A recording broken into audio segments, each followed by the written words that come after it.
What is up, guys? It's your boy Blackaroo back with another video. Back again with my guy, MYCNetwork Crypto. Dion, what's up, brother? How you doing? I'm doing good. Staying busy in the bear market is what we do best. We're focused on building, and it's MYCNetwork, not MyCNetwork. Oh my God! Say it again. Okay, that's okay. No, say it again. MYCNetwork. Okay. All right. Yeah. Gotcha. All together. But yeah, I'm glad you invited me back. I kind of wanted to provide a forecast. I know a lot of people want to talk about crypto picks and just some of the things that are on radar. But I kind of wanted to provide, a forecast of what I've been looking at. A lot of people wonder what my background is because, we are a comedy finance network. We like to have fun and kind of have a conservative view and kind of censorship free type of environment. But we do have a serious edge about us when it comes to forecast. And, my background's M&A finance. I spent about 3.5 years in that industry. I went from business analyst to sales director. And, I have learned a tremendous amount from that industry. But, being in crypto for more than a few years now and a couple cycles, I did want to kind of share what my forecast is between now and 2025 and a little bit further to 2028 and kind of give you an idea of what I've been looking at and some of the reports I've been looking at from the BIS, which I feel will kind of give us a good perspective of what's going on. Okay, sounds good. Just for everyone out there, what is BIS? So you got the Banking of International Settlement. It's the bank's bank. You have your central banks, you have the IMF, and then you have the BIS. And, of course, they all pretend like they're all, separate or they have different interests between each other. But, as far as I'm concerned, they're the same business, but don't tell anybody I told you that. Right. But same sentiment matches my sentiment. I'm really trying to get ready for the Bitcoin halving that comes up around March of 2024. Usually it takes a couple months after the halving for everything to go bananas. First halving in 2016, it took like 18 months. This halving, it took like 6 months. So I don't know, maybe this halving coming up, we see it happen in 3 months, 2 months, who knows? But that's my same game plan. Getting ready for 2024, 2025. Coincidentally, I don't know who Satoshi is, but he set it up right in line with presidential regime changes. So that was pretty snazzy. That was pretty smart in my view. And yeah, tell us where you're going with it. And I'd love to build on top of that. Yeah, absolutely. So, this might be a little bit of a long breath, but it is very informative and it'll be somewhat of a data blast to a lot of different people. But, but it does align with what you're saying with Bitcoin halving. If you really think about it, Bitcoin does really well under inflation, as all assets will do well. And the reason why is because the government has overexpanded and because the money system is elastic and you're stretching that dollar, you're stretching currencies, it's going to be good for assets in the long term. A lot of people, say that we are in a bear market, which I do believe so. But in the grand scheme of things, the bull cycle just begun in 2020. When I take a look at some of the BIS reports, they've been telling central banks to start collecting gold between 2023 to 2028 for Basel III. And, a lot of people at first glance will say things like, oh, this is very bullish for gold, or maybe we should start buying gold now as well. And I do believe that assets like gold, silver, platinum, things of that nature will go up in time because of the inflation. But let's take a look at the fact that they told banks to collect these assets between now and 2028. At first glance, you say, oh, this is good for gold. But if you think about it, the BIS is projecting 5 years of inflation. So, although this is bullish for assets of all natures, whether you're looking at crypto assets, stocks, or, real estate, what have you, these are going to be great hedges for inflation. They'll go up in value with it. And, of course, we could go back to the argument of, is it really going up in value? Is our monetary system losing value itself? And that is true as well. But, you still got to go back to what the banks are doing that Thomas Jefferson warned a lot of American people about way back in the day. And the forefathers, I really do pay attention to a lot, especially Andrew Jackson. They are very good fans of the banks. So, so, you know, I always like to go back to those times to remember what they said to us, because when the banks are given issuing power, they're going to leverage inflation and deflation to put American people out of their homes and out of their assets. And, you know, it comes at the expense of the American people. You know, it's a secret tax, but at the same time, the governments are doing this in order to save themselves because of overexpansion and overspending. So, you know, when I hear politicians talk about silly things like, oh, we need to, you know, focus on reducing taxes or lowering taxes, but when are we going to get a politician that starts talking about lowering and reducing government? Because it is not enough to say we need to reduce inflation or reduce taxes. We need to reduce government, because that's the only way we're going to stop the overexpending and overexpansion. So, you know, instead of hearing the Fed and Jerome Powell sit there and say, we're fighting inflation, we should start saying, why are you creating it then? Well, the reason why they're creating inflation is because governments around the world, for as long as you could remember, you could go back to World War I or World War II, you know, where money manipulation is often used by governments to pay off massive amounts of the debt deficit. And I don't know if you noticed, but we're in I think, a $200 trillion debt crisis.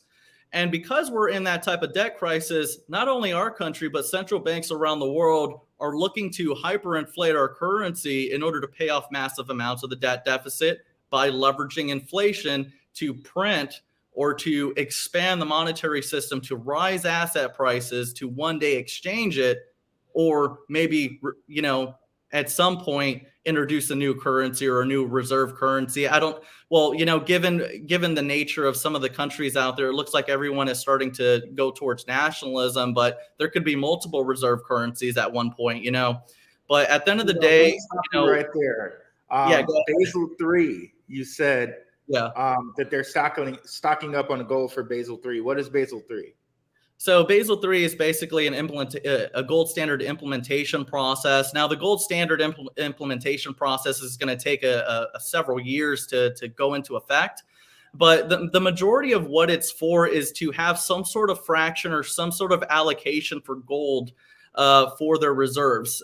So the Basel III regulation is basically to make sure that banks have a certain percentage in solvency or to prove solvency. And back then we used to have or nowadays, right now, we have it to where banks don't need to prove that much assets in order to lend out more money. So there's actually more debt and more money out there than what assets can back up for that purpose. So if you really think about it, on there, that part too, because really when we kind of look at that, there's some that say our money is alchemy, and check me out on Rockfin. We get into different topics like that. But we already know, like, the moment that money's printed, you know, it's debt, basically. Yeah. You know, the central banks, certain presidents have gotten, let's just use a great vernacular, whacked, you know, for saying, like, I know Kennedy wanted to put us on a gold standard or a silver standard. Yeah. And that law still exists. But no president dares use it because, well, what happened to Kennedy, right? So it's like, okay. So there's that. Yeah. And then we have a government that seems to be moving towards more governalization. And I get you, like most anarchists would say we need less government. And I say anarchy not like in a traditional sense of the word, not in a traditional connotations of the word. More of an extremity for sure. Yeah. I mean, I do believe that government is needed. I just think that government. No. But when I say government, like, and I don't mean anarchy, I mean like anarchy in a like not the connotation of the word. Anarchy as in like, okay, we can just all get together and make rules that we agree upon. But it seems like with the digital ID and different things like that, we're heading towards more government with digital ID, carbon credits, things of that sort, where it's like, okay, now the government's telling me, even though I can pay for extra energy or use extra carbon, that I'm limited in the carbon usage that I have. Have you ever seen the movie Spaceballs? I feel like they called this way ahead of the curve. You know, They will sell you air one day if they can't. You see, here's the issue with a lot of the climate change propagandas out there. It's kind of sad that we have corporations that blame us for the pollution that they create when they're the ones polluting. And, this could be recycling centers alongside the regular companies that produce the plastic as well. But at the same time, now with carbon capture technology, you're watching a lot of different corporations starting to harvest or harness carbon and create concrete or food or, what have you. And, eventually, and keep in mind, carbon is very needed. Carbon could definitely become scarce if you harvest enough of it, and maybe this sounds sci-fi, but you need carbon in order to attach to oxygen for you to breathe it in. It's what makes it heavy enough for you to breathe it in. So if you were to harvest enough carbon out of the air, out of profit and for the sake of profit, they're going to create another problem, and they will sell air to you one day. And that's what carbon credit is all about. If you really want to go further into it, it's really disturbing how far corporations will do for the sake of profit, and they will still blame you. That's the biggest issue for me, along with a lot of the climate change propaganda out there. Yeah, it's really disturbing to me. Carbon credits, essentially, things are already, and you touched upon a couple of these, like inflation and things like, okay, they might have just now announced a recession, but in the classical definition of the term, no, I don't think they've announced it. They have not announced recession. We've had 4 consecutive quarters of negative GDP, and they should have announced recession Q1 and Q2, but they did not. We had 4 quarters of negative GDP. Well, 3 quarters of negative GDP, but we already know what Q4 reports are going to be come January, and it's not going to be good for the markets. I really do feel like this bear market or this downtrend is going to last a good year and a half. We've been through a year. We might go through another half year of some tightening, some real tight squeezes. But again, the central banks, they need to prop up their currencies for whatever country that they're defending or whatever the case, because each central bank has to defend the currency that they represent. So in order for that to happen, a lot of these countries need to dump US dollar bonds in order to fight the weight of the dollar. If you guys noticed, just this year, the euro and the pound collapsed about 20 points each. So they were almost at even exchange rates with the dollar. So, I do tell a lot of our people here at MYC, and we are international, type of forum. So, we do get people from different countries. I do tell them all the time, don't get comfortable with the buying power you have today, especially Americans. When we were at $1.14, I was buying as fast as I could because I knew the buying power wouldn't last forever. And rightly so, because the central banks are not going to allow the US dollar to keep overvaluing and deflating like that without fighting the currencies they represent. A lot of people have been paying attention to China because mainstream media nonsense. But if you really pay attention, it's Japan that's going to be mainstream media news. Japan has the most US dollar debt. They went from $1.3 trillion down to a $1.1 trillion, and they're expediting process to liquidate US dollar bonds to prop up their currency. And they just got through pivoting. And the USD is not going to be able to fight against it. I really do feel like we're going to head towards the 95 to 98 cents range mid-year this year. That's just my forecast. I mean, clearly you guys can take your own bets. This is not financial advice. I'm not a financial advisor, of course, but so in October we had a private event in Florida, and Kathy Wood was there. And, I only got to meet her simply because I had 2 connections that just happened to know her personally. I had no idea she was even going to be there, but I got to talk to her about my Japan forecast of them. And this was back, when we first talked about Japan being a problem, it was back when they had 1.3 trillion in USD bonds. And that was back in January. I got to meet her in October. So, at this time I was like, hey, I noticed Japan is continuously dumping bonds and it's going to become an issue. She told me the exchange rate between 147 and 150 is when they start to reduce their holdings. However, that pressure point is becoming less and less and less and lower and lower and lower. So, I really do feel like Japan's going to be the sword that takes down the dollar. And if here's another thing. I'm going to give you an extra data point here. And I really do think if you're a financial analyst out there, take a look at the 1994 bond market crisis. This is what I originally based my case study on in January. If you take a look at the 1994 bond market crisis, we're in the same very similar scenario where we're trying to fight inflation and we're raising rates too high. And when you raise rates too fast, you're letting it you're pretty much making a double-edged sword. If you're going to manipulate your currency to a higher value and it's overvalued, take a look at these countries. They're hurting. They're looking at the yield at 3-4%. If inflation is 8 to 10%, who on earth is going to hold a bond? So not only that, they got to defend the currency. So clearly, if they're watching the dollar at an overvaluation, they're going to dump these bonds so they could prop up their own currency. And all these countries are looking at each other like, who's going to do it the fastest? And that's what's going to happen as towards this end of the year, 2024. You know what? We're having some real high-level conversation. Shout out to 19 Keys on that one. Brother, so are you saying that you think that Japan then will be something good to invest in? So if they hold the keys to the U.S. dollar, then are they something good to invest in?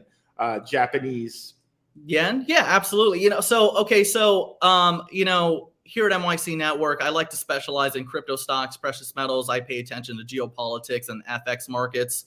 I see what's funny about the crypto sector is that, a lot of them think they're experts because they know a few picks in crypto or whatever the case. But I've always told a lot of our community members, like, you cannot be an expert in the financial markets without knowing multiple asset classes, because if you really think about, what happens between the assets, it's like a tater totter. If one goes up, another one goes down. If the US dollar, let's say, for instance, is going up, then the gold is going to go down. Or if the gold goes up, USD is going down. A lot of these asset classes serve as good indicators for your financial analytics purposes or your case studies and things of that nature. And of course, all financial analysts, or economists, we're very educated guessers. There's nothing ever sealed in stone. Anything could happen.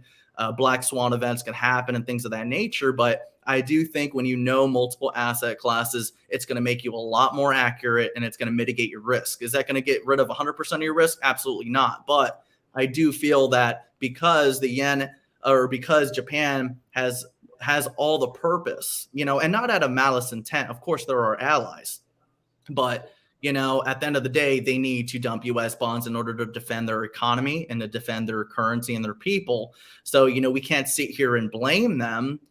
However, we should remember that the government has been talking about China as if they're the enemy for dumping US dollar bonds. So if Japan has dumped even more than them, then why aren't they painted as the enemy? Right. So, of course, yeah, so I look at these things, but, to answer your question, long story short, I don't want to, get winded off another topic, but, the point of the matter is, I do feel like the yen is very undervalued because of the pressure of the USD. And as they're dumping bonds and things of that nature, I do think that it'll go up in value, and I don't know. And for those of you that are familiar with the crypto sector, some people will bring up the crypto asset they have from Japan called Jasmine. And I did see that Japan has reduced taxes on crypto assets by 30%, which is good for them. And a lot of people say, well, why? Well, because it's still a company and that just got a 30% reduction in expenses. So that's good for growth in the long term, in my opinion. So Jasmine is something I have been keeping on radar now that we're on that topic. But, that's just me. Yeah, shout out to Red Dad, Blue Dad. He's another content creator that has been on this channel. He has many videos on Jasmine. Good company. So check it out on his channel, and I think I might have a video or two on it. Do you have any videos on that, Dion? No, we'll see. My content's a little bit different. When I'm doing the videos, typically in the crypto sector, when they do a video, they name the title of whatever they're talking about, and they talk only about that pick or that video or that topic. Whenever I upload a video, I talk about a variety of picks. Typically, my videos are about an hour and a half long lectures, and I talk about anywhere between 10 to 15 picks plus. And, it's really just because it comes up in topic as we're talking about geopolitics or, whatever else, and keep in mind, and just a disclosure to some of you that are watching me now, we're a little bit unorthodox. We're still a comedy finance network. And the reason why is because we are very unorthodox. I am educated in the markets, but, I'm very conservative and, so just be aware of that, so just to put that out there. So, okay, we talked about it a little bit on the phone. Yeah. All right. Well, I'm equal opportunity around here. I don't liberal, conservative. I don't honestly. I don't care about either one of them. I care about just people. In my opinion, and if you've studied the 7 Hermetic principles, I think liberal and conservative, Democrat, Republican, that's just another form of polarity magic. In my I agree 100%. I think identity politics is more or less just a distraction to divide the people. If you really think about it, there was a time where people were just Americans and that was it. It's the politicians that have utilized this in order for their own self-interest. And I think that's a bigger issue. There shouldn't be a reason to talk about whether somebody is a man or a woman or if they're black or white or none of the cases. Should just be talking about Americans. That's it. 100%. Yeah. So we talked about it a little bit on the phone, and I'm not sure if I said this or not, but it seems to me like it's like Fugazi, how they say, okay, the dollar has a lot of power. It's like relative strength relative to everything else when there's already inflation here. So it's like, okay, so what? The dollar's worth more than a British pound first time in since 2002. Like, okay, I still go to the grocery store and meat costs a damn lot. Eggs cost a damn lot. Used cars cost a damn lot. So that's not really giving me any benefit. So what's crazy is, when they talk about the inflation rate being the target of 2%, chances are we're not going to get back there. The inflation's a lot higher, but, you really think about when they're talking about inflation rate, inflation rate is also an expression of monetary system or how much money is being out there. We are experiencing inflation in the economy, but there's also a such thing as experiencing inflation in the economy, but also experiencing deflation in the FX markets. So, shame on the mainstream media for not really touching base on this or educating people properly on this, and mind you, I understand, for those of you that understand the language I'm speaking, I understand that you could describe inflation going up and down and be saying inflation and deflation at the same time. I understand that. However, I'm very much a supporter of Thomas Jefferson, Andrew Jackson. These are the biggest players for me when it comes to, who inspires me when it comes to my scrutiny of the banks. So, I take a lot of their language. I take a lot of their education that they've provided in the past and I bring it to the future. And, I really think about, how the media and the governments have miseducated our people through the systems. And, what we should be doing is educating people through these media outlets as well, but they don't do so on purpose. And, of course, it's to keep you in the dark. We should be describing inflation and deflation as separate terms, not inflation going up and going down and then hoping somebody gets it. If you have deflation, the dollar is going up in value. In the FX market, deflation, the dollar is going up. So when you go out to different countries, you're outside of our reserve currency bubble of this country, you get to reap that reward or that extra benefit of an over deflated dollar or overvaluation of 100 cents. Right now we're at like I think we're at 104.45 or something like that last time I checked. But I don't think we're going to break 105. But, again, when you're talking about inflation, the dollar means it's going down. Okay, so if inflation is happening, then the dollar is going down in value. It's purchasing less.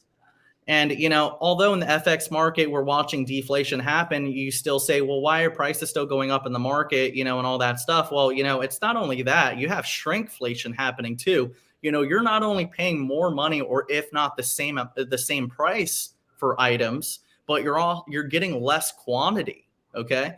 So, you have to pay attention to that. And, I do feel like we are heading towards, unstable times, especially with war and what have you. And, the signals are all there for me. When I went back in 2016, 2017, 2018, I started noticing that our government was starting to nationalize, taking equity stakes in, Kodak and 3M, things of that nature. Well, if the government tells you they own 1% of your company, you might as well just say that you're just a minority stakeholder. But, at that point, you start realizing that we're nationalizing. And if these supply chains are getting cut for whatever, yo-yo reason they come up with, to me, it's just a matter of clearly we're preparing for war. We're preparing for instability between different countries, because if you're at war or you're having a global trade war or whatever the case, you're not going to want to do business with that person clearly. So the supply chains get cut. And I do feel this is bullish for American manufacturing. I'm a patriot at heart. I really do believe that U.S. should be a global hub for, for all trade going, like for our products to be going out. I want manufacturing to be here in our country more than anything. We should have never let manufacturing go overseas, and we should have never put red tape in such a way that scared away our companies from leaving our borders anyways. And you touched upon something there. Yeah. Bringing manufacturing over here, it seems like very lackluster. Yeah, a few different companies said they were going to do that. I know that there's a push to get more chip manufacturers over here. And speaking about the outlook towards the next year, that's one of the sectors I'm really looking towards for the next year. Really betting on semiconductors. And green energy type companies, because if they're going to move towards, and I don't know if you know about this, but there's a law in California where they want all vehicles to be electric by 2035. Mm-hmm. So there's no infrastructure there for that at all. So it's going to be great to kind of bet on, of course, not financial advisor. It's going to be great to bet on electrical charging station companies like ChargePoint, Beam, Volta, different things like that. Electrical vehicle companies like maybe even Hyliion, Nikola, Lion Electric, different companies like this, because it seems to be a global push. I was in Germany for my day job about like a month ago. And it seemed like a lot of my coworkers were saying, okay, we're moving to electrical cars. We're moving to electrical this. It seems like Renault is building a lot of electrical cars over there. So they're going to need the infrastructure over there as well. So it seems to be with the chips, with the push for American manufacturing, with the push for climate change, and green energy worldwide, that seems to be something that our viewers can really maybe take advantage of. What do you think about that? Yeah, absolutely. I think a lot of those things are going to do well in the future. I do feel like, some of the mining stocks are going to also do well in that regard too, because they're going to need to get the material to make those products too from there. So that's a good synergy to add to the portfolio alongside some of the stocks that you had mentioned as well. I do think in the long run, climate change stuff is definitely going to do well. I do think that we need to focus on making sure that those companies align with, our country as well, though, too. It's not enough to just continue voting on, the idea of cleaner energy. We need to vote with the cleaner energy idea, but we need to make sure that, capital is going into the right companies with the right ideologies too. I do think a lot of these companies have, really overstepped the boundaries of their services and their products to the point where they've gotten a little bit too political, where they're harming American people in the workplace and what have you. So I always, as much as I know what's coming in the future, especially carbon capture technology. Carbon capture is a huge thing that's coming, because it's going to replace a lot of the concrete that you use today. A lot of the concrete that we have today will eventually be replaced with carbon concrete. So there's a lot of different materials like that I think about. But, I just want to make sure that, our American values are really the core of what these companies are sometimes. I really think that, and it's terrible that we even have to go here where we have to think about if the company has the right virtues, instead of just thinking about, okay, is it a good pick based on the utility? Is it a good pick based on its product and service? Now we have to consider, okay, does it have a good product and service and idea? But let's look at the virtues too. We need to make sure that we have patriots in power, and we need to make sure that capital allocation is put in the right place for people that care about the country. So we need to make sure that we focus on those virtues at the core, not just the product and the service. So I do want to put that out there. Okay. And back to the kind of the money conversation and kind of tying that into crypto. To me, it seems like the World Economic Forum is kind of the leader of everything worldwide. Whatever they're pushing, like they're pushing climate change, they're pushing metaverse, they're pushing AI.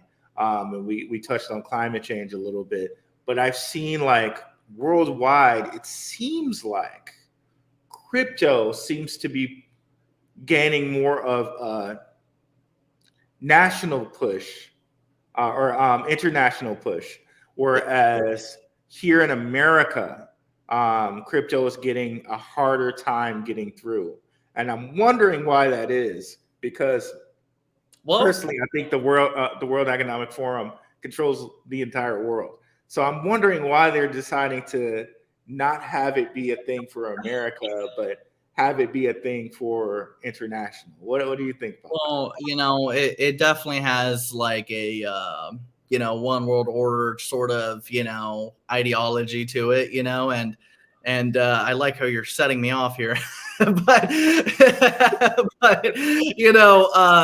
here's my thing with the World Economic Forum. They also push the fact that humans are worthless, that humans at a certain point in population. We can't say that on here, Dion. Damn it. I'm sorry, but no, I'm just kidding. Here's the thing. You're look, right, though. You're right, though. Right, but look here. What I'm trying to tell you is, like, again, there's so many great things and so many good products and services that are good for the world. Okay. But we need to continue focusing on human capital. We cannot let go of the value of human capital. I'm a very technology-driven person. We're a software development company now. We just got through developing our own software called OddApp. It's available on Apple and Google. It's an investors forum that's private, secure, and encrypted. So, it is subscription-based. So it is $23 USD a month, but it doesn't harvest your data. So your privacy is yours. Your data is yours, So we do have a different perspective on how to service people, and we don't monetize your data like free apps do. Free apps, in order for them to generate revenue, they sell your data, your geolocation, they sell everything that you input into the system. We don't do those things. So we have a different revenue model in order to sustain ourselves. And, again, going back to World Economic Forum, as much as I love great products and great services, and I'm very technology driven, it's what made me, it's what inspired me to become a builder, what's, inspired me to be a software developer. Now I'm not an engineer, but, I have the ideas, and we've put forth something that's available now on app stores, but I cannot let go of human capital because, we're in this world that continuously pushes the notion that robots are better than humans, that robots do more than humans, or they're more sufficient or more valuable over the human life. And to me, I'm not going to wait around until we need to actually bring that up and it's an actual issue. Right now, maybe it's not an issue, but I see it coming, and it'll happen within the next decade, if not sooner. But I'm not going to wait around until it's a crisis or an issue to sit here and tell the American people that we need to install the value ideology, like through the ideology. We need to make sure people remember that humans are valuable, that humans and the spirit are still valuable over robots, so I always want to put that out there. I trust me, I love technology. That this sector made me, this sector saved my life. It provides for my family. It provides for a lot of different business owners within our forum and all that stuff.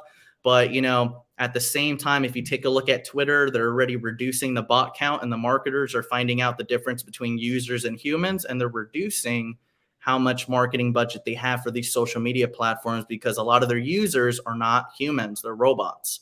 So eventually, you know, a lot of companies are going to go subscription based because they can't generate the revenue from taking data anymore. But at the same time, you know, there is a lot of innovation out there. You know, there's a lot of things that robotics and automation can do faster and things of that nature. But, you know, I understand the innovation, but again, you know, I just have to put out there that humans are important. And I say that because the people like the World Economic Forum and a lot of people that are within it tell people that, you know, we actually don't need this many people on the planet, or they don't have, you know, the value that robotics can. We don't need these many people anymore type of scenarios, you know, and that was represented by a lot of the bigger figures in that organization. So I just want to be one of the people out there that stand up and say humans are important too. Now, it's funny that you touched on a whale of a lot of issues right there. I'll try to unpack as many as I can. You know, yes, I just got through. It was on Twitter somewhere where some lady was like, "Oh," and she was at a World Economic Forum meeting or whatever. She's like, "Oh, okay, it would be great if we got the population down to what it was like 500 years ago or That's all something that. like that." Yeah. And we hear all about carbon credits, and we forget that human beings are mostly just water and carbon. So if they're saying that they want to reduce the population and they're talking about carbon credits, then maybe they want to reduce humans. So that's a correlation you can make there. Well, see, to me, it's part of dehumanizing. You know, you're dehumanizing people, you know, based on the table of elements, you know, and I think that's wrong. You know, see, a lot of these tactics, you know, utilize logic, and logic could be evil. You know, logic convinced a lot of people to genocide through different governments in time. You know, it was always logic that governments used in order to issue genocide. And of course, you know, this is an extremity. I know it's something that's polarizing to just talk about or bring up, but the fact of the matter is this is the logic that begins, and it could get worse. And you can't let people like this and places of power continue their extremities or their polarization within themselves or their echo chambers. And you have to think about it. If these global leaders have power and they're in a chamber full of other people that think like this, it's dangerous. You know, we don't want to be in a place where a group of 100 people determine that over, you know, we have 8 billion people on the planet. And, you know, let's say, you know, out of, you know, they say that, you know, we don't need 8 billion, we need 7 billion, you know. 1 billion is still a lot of people.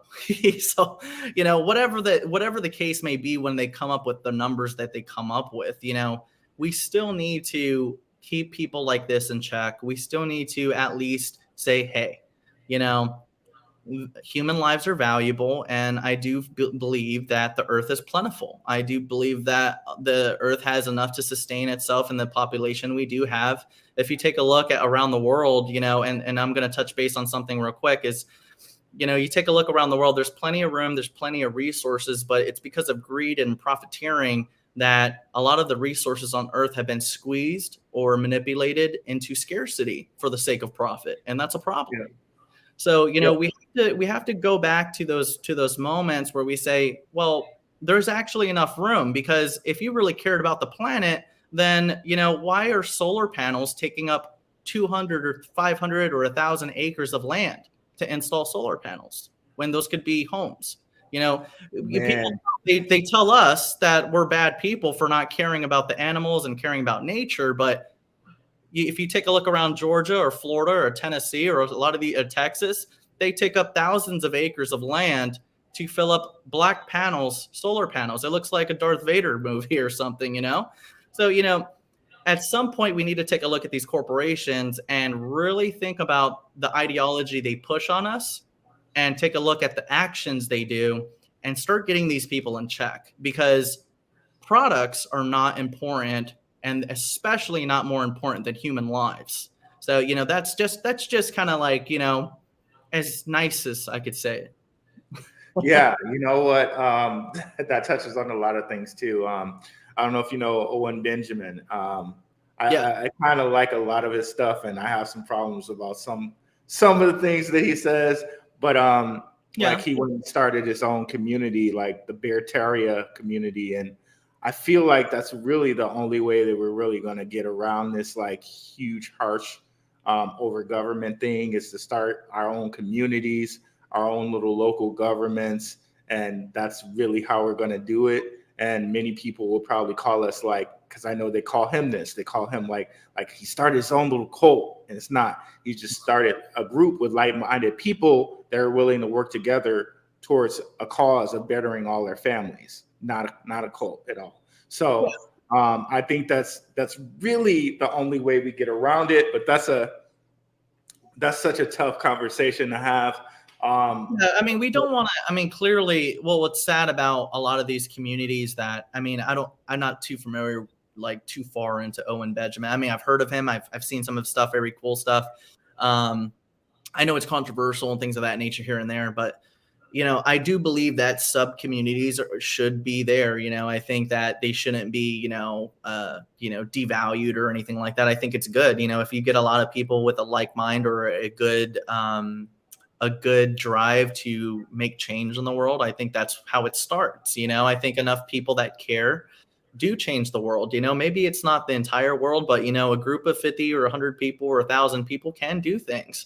So, I do, applaud a lot of communities out there that do step up and have the courage to do these things. However, I do want to warn a lot of people out there that it's sad. I mean, it's really sad that this happens, but because of the stature and some of the temperament that I've seen in different governments around the world, and you probably have an international audience, I'm sure. So depending on where you're from, some governments go as far as, because you're against their policy, they might label you or mislabel you and things of that nature. So it's always good to try to be as transparent as possible, but also make sure that, whatever you do and whatever you say, that it's meaningful and it's impactful, and it can't be misrepresented or misskewed, so, I do, applaud you guys that are out there that do find this video or watch it. I encourage you to continue trying to change the world, because if it wasn't for people like you, then governments and companies and corporations wouldn't be in check, because unfortunately, confrontation is what changes the world. We have to have people with enough courage to say, hey, that's wrong. We need to care about this or care about that, So I do applaud people like that, as controversial as some may be. Same here. And back to the World Economic Forum and things. And okay, let's touch on another subject. Yeah, let's go. Sam Bankman-Fried, right? Let's just say, because we already know he was meeting with Gary Gensler in the SEC, right? Yeah. And it seems like he had connections with the Democratic Party, even though he gave to both parties. But it seems like he was a very connected type dude. And if we look at the fact that of all the little money laundering or misuse of funds, let's say it that way, even though I think he did money launder, but misuse of funds that he did, right? He held no Bitcoin and he held no Litecoin. And to me, that's really profound in the fact that he was selling like counterfeit Bitcoin or something like that. So like, I mean, that's an entirely different subject, and we'll touch on that. But the fact that he held no Bitcoin and Litecoin is very profound to me. And the reason he did that is because he couldn't control or impact the price of those in the same way that he could other tokens. So perhaps because of the market caps, or because he couldn't necessarily create like synthetic tokens of those. He got a license, and this is another thing that like you kind of look at his fraud and you say, okay, you were really connected, because he got the license to run a derivatives market. Usually when you get a license to run a derivative market, they have to really check you out for that. So he had to be very connected to get that license, because if anyone checked him out, they would know. Yeah, But I mean, clearly corruption so is happening. You know, it's the same thing with Gary, you know, and the rest of the. hold on a second though, but Go ahead. Sorry. with the derivatives market, he was able to create basically synthetic copies of these coins. So basically, it's like how they have a derivatives market of Bitcoin on the stock market, and they can affect the price of Bitcoin without even owning Bitcoin. And shout out to the gentleman of crypto. They touched on this before. When the derivatives market hit Bitcoin, it kind of instantly took it to a lower price, because now you can affect Bitcoin without even owning it by the derivatives market either going lower or higher, and or hedging in one direction. So you're thinking, okay, Bitcoin's going to go down because the derivatives market says this. So then hence Bitcoin goes down. So that's kind of what Sam Bankman-Fried did with a lot of tokens. And BitBoy, and I know I've been critical of BitBoy in the past, but this thing he got right. He did a good job. He did a great job against this. And different coins, FTX kind of shorted into oblivion, like Internet Computer Protocol, ICP. They did that with this whole derivatives market. He couldn't do that with a Litecoin, and he couldn't do that with Bitcoin, which is why he held 0 copies of them. So even though they quote unquote sold them on their platform, they actually did not hold any. So it really makes me think, okay, if you want to be a sovereign person, then maybe holding Bitcoin, maybe holding Litecoin is something that you really want to do.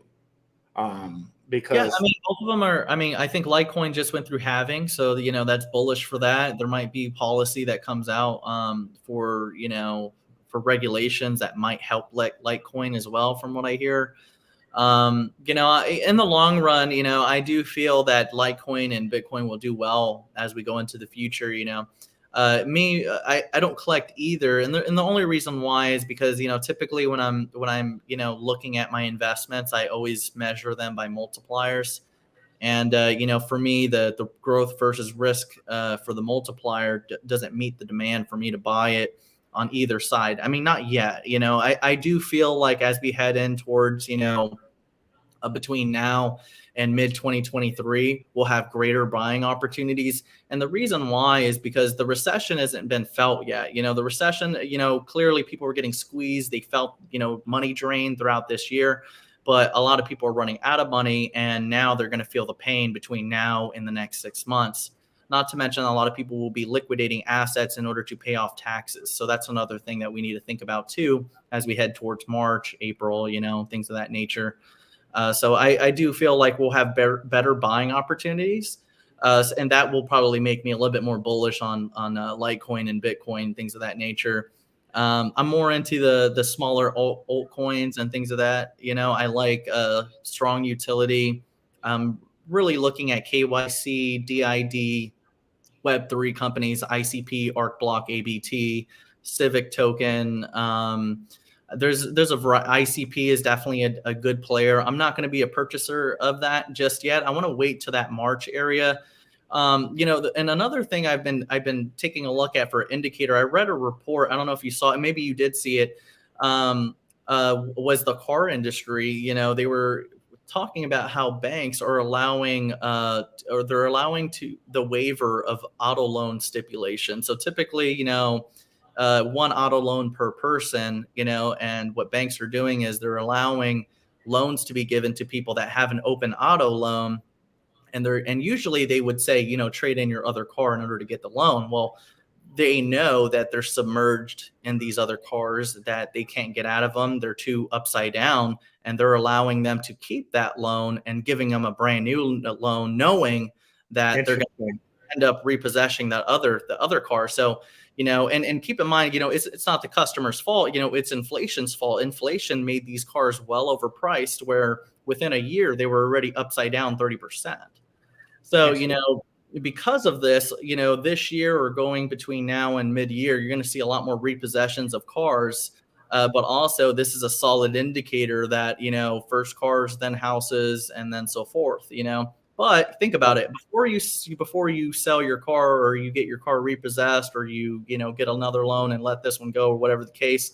I mean, clearly we won't, but for what's going on out there, you're going to sell your assets first. You're going to sell your stocks. You're going to sell your crypto first, and then you're going to sell your car. Then you're going to sell your house. It's going to be a snowball effect. And I do think that this recession and the markets are going to feel it very hard between now and mid-year.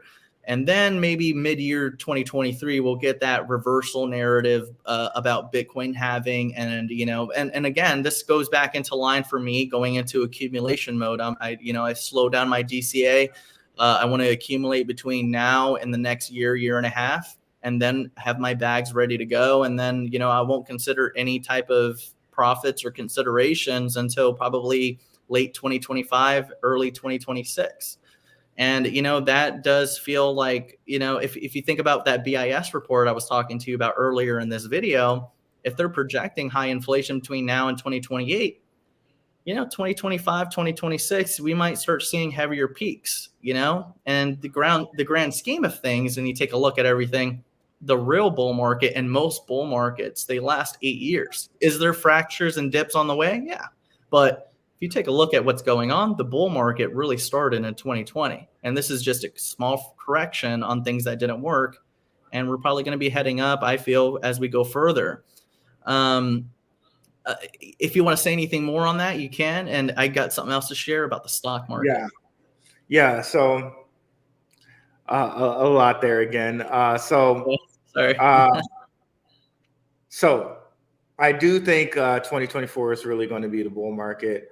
I do think there are other ways that have, you touched on one thing that I've been sharing with my viewers. There are some ways to have a higher multiplier, but still be exposed to Bitcoin. One of which, CleanSpark, is one of the only Bitcoin miners out there that's actually buying up miners. And the reason they can actually do that is because they have this technology called microgrid technology. So basically, just think about if you bought like a house in the middle of nowhere, California, and you were off of the grid, you would have a company like CleanSpark come in and install a microgrid for you. So basically, what the microgrid technology does is it not only regulates your like solar panels or whatever you use to collect energy, it regulates the power. So you're only expending the amount of power you need in order to get something done. So they took that technology and they applied it towards Bitcoin mining. So they're mining Bitcoins at a much lower cost than any other company out here because they're applying this microgrid technology towards it. And we've already touched upon climate change, right? So not only are they a play with the Bitcoin mining, they're a play for climate change because they're going to be still working in the microgrid technology space, going to different companies like Costa Rica, Puerto Rico, installing these microgrids. So I like them a lot, and they just bought a new facility. So that's one play where I think I calculated it somewhere like a 17x or something like that. Whereas Bitcoin, if it reaches its previous high, is like a 4x multiplier. So with CleanSpark, you get a way better multiplier there. And yes, I tend to be a guy that goes more towards the altcoins too. But I think it might be the gentleman of crypto having an effect on me. They're more maximalists. So I mean, there's definitely multipliers to be made. It just depends about your time frames. If you're like, I mean, I would be very bullish on Bitcoin and Litecoin if my plan was 10, 20 years and all that stuff. I mean, typically, you make the money in the altcoins and you return it to Bitcoin or ETH or whatever, and you store it there, So, I'm not opposed to the strategy, or I'm not opposed to collecting Bitcoin or ETH. I do believe there's growth to be had. There's no doubt about it. I just try to search out multipliers in other places first. And if I want to store value, I typically will search out a layer one or something like Bitcoin. Or ETH, whatever the case may be. But I do think there's growth to be had. There's no doubts there. Now, again, like you mentioned ETH. ETH seems to be like the banker's coin to me. It like a lot of people say it's XRP, and you can have a lot of good points with that. But I think ETH is kind of directly WEF controlled. I know Jamie Dimon of JP Morgan, the CEO, came out and said crypto's like a pet rock. Yeah. However, this is coming from said, it's worthless, and then, Well, hold on. His company owns Consensus, the group who actually works on Ethereum. So it's like he's talking out of both sides of his mouth there. So really, Ethereum's like the banker's coin, and you can see they used all this garbage about energy and carbon to turn it into proof of stake. So now the people don't have control of it anymore. It's now in the hands of the bankers because now it's moved to proof of stake. It is very crafty how they did that. So Bitcoin Bitcoin will always have its place, but I do see technology as evolving. You have Bitcoin, and then, you have that 1.0. And ETH is more like 2.0 because it has smart contracts. And then you go to 3.0, you're going to have Web3, you're going to have privacy, ownership, security. I do believe technology is evolving. And, as especially if you're in the tech industry, you always want to search out, more innovation or new innovation, and I don't think that, Bitcoin or ETH one is better than the other. I just, for me, I just look at the growth. I'm Gotcha. very like, our community is not very maxi either. We're very much about, what's an emerging market. If it's an emerging market, that's a play to make. Do I really, want to own Bitcoin for the rest of my life? No, not really. It's really more about just constantly seeking new emerging markets. And, Ray Dalio is somebody I look up to a lot. I've learned a lot from him as well. And one of the biggest things that he's always harped on was emerging markets. So, I do know that Bitcoin is high in value and things of that nature, but because it's high in value, I still measure that growth to risk ratio. Let's say if it's 10K, okay, let's say I bought a Bitcoin at 10,000. In order for me to get a 2X, I got to go to 20K. That's a lot of risk. If I bought it at 20K, I got to wait till 40K for 2X. As opposed to, let's say if I buy something at 10 cents and it goes to 20 cents, that's a 2X. So, I don't really care too much about the brand. It's more about, the multipliers, the growth to risk ratio. So I really try to focus on that. And I try not to, and mind you, I'm guilty of this too. Sometimes I get swayed by a brand, but I really try to focus on that virtue of how many multipliers and what's the growth to risk ratio. Okay. And I do think, and as much as I'm talking about the big banks here, I do think that Ethereum has a future, but it's just now the controls in the bankers' hands. So that might be something that people want to look at in the future. But unlike Bitcoin, it might be hard to find a multiplier for it outside of just owning it. For bigger players, I think it makes sense. Yeah, let's say there's people out there that are buying 100 or 1,000 or 5,000 at a time. You know what I'm saying? So I do think bigger fish will be more likely to buy Bitcoin over, something that they can move. Let's say if you're somebody that wants to put $1 million in crypto, you're better off doing that in ETH or Bitcoin because you're not going to fluctuate the market. You could put it in there and not have a volatility to it. But if you were to put $1 million in, let's say, something like ArcBlock ABT, that's, a 10 million market cap. It has 186 million coin cap. So let's say you put something like $1 million in something like that, it would, shoot the price crazy. And that's not healthy for you. It wouldn't be healthy, for the marketplace clearly. And it would be very risky because if you did fluctuate the market, chances are people are going to take profit or sell, So, when you're a bigger player, you have to be careful about where you're putting your money. You don't want to put too much into a small cap or too much into a micro market cap or something like that. A lot of these things take DCA. You don't want to splash into something because whales would love, I'm sure a whale would have pride in moving a market, no doubt, but that's not something that you want to do because it's highly risky, but going back to the stock market, I want to touch base on that. There's something I wanted to share with you. So, Sure. and I don't want to forget, so I'm going to kind of cut to it real quick. So, No, that's okay. Go right ahead. Yeah, so I wanted to kind of give a case study I did. It might be a little bit rusty, but if you really think about where we are in the stock market, I do believe that it's undervalued. And I know a lot of people say, well, the stock market, it has to come down eventually. It doesn't just keep going up. Well, it's not really going up. It's just that our money is buying less. If you really think about what happened, and I'll use the presidents as a timestamp, let's take a look at the presidents by timestamp. So back in 2008, 2009, when we had the financial crisis, we had a Dow, and let's use the Dow.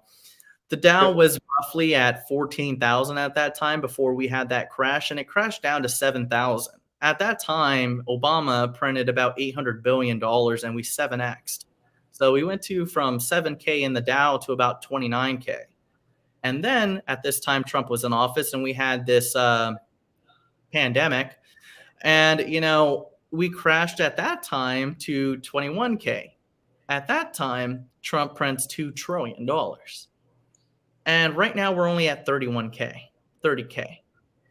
If you ask me, I believe the Dow is undervalued numerically, and mind you, maybe it's not truly worth 30,000, However, we did just expand the monetary system, and if you ask me, numerically, the Dow should probably be somewhere around the vicinity of 40 to 60K. And that's not to say that value went up at the Dow or the value went up in stocks. It's just to say that our money is just continuously buying less.